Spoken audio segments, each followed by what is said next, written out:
প্রধানমন্ত্রী নরেন্দ্র মোদীর আহ্বানে সাড়া দিয়ে এবার স্কটবিহীন গাড়িতে মহাকরণে পৌঁছলেন রাজ্যের মন্ত্রী সুশান্ত চৌধুরী।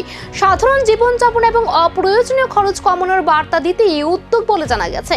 মন্ত্রী জানান, সাধারণ মানুষের কাছে ইতিবাচক বার্তা পৌঁছে দেওয়া এবং অপ্রয়োজনীয় জ্বালানি অপচয় কমাতে এই উদ্যোগ নেওয়া হয়েছে। রাজনৈতিক বিশ্লেষকদের একাংশের মতে এই ধরনের পদক্ষেপ জনপ্রতিনিধিদের জীবনযাত্রা নিয়ে নতুন বার্তা দিতে পারে।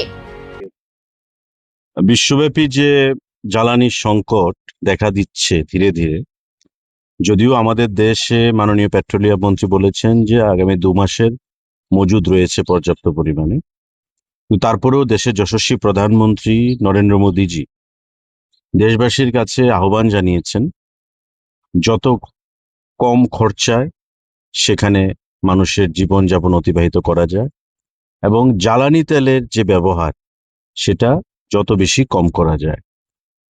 তো তার এই ডাকে সাড়া দিয়ে ইতিমধ্যে বিভিন্ন রাজ্যের সরকার, মুখ্যমন্ত্রী, মন্ত্রীদের সেখানে নিরাপত্তার কাজে ব্যবহৃত যে ভেহিকেলস, গাড়ি, তার সংখ্যা সেখানে কমিয়েছে। এবং আমরা দেখেছি আমাদের রাজ্যের মাননীয় মুখ্যমন্ত্রীও প্রফেসর ডক্টর মানিক সাহা উনার কার্কেডে যে গাড়ির সংখ্যা থাকে সেটাকে নামিয়ে 4-এ নিয়ে এসছেন। স্বাভাবিকভাবেই এখন প্রশ্ন উঠছে, সুশান্ত চৌধুরীর স্কটবিহীন সফর কি শুধুই প্রতীকী পদক্ষেপ, নাকি আগামী দিনে আরো মন্ত্রী ও জনপ্রতিনিধিদের মধ্যেও দেখা যাবে একই ছবি?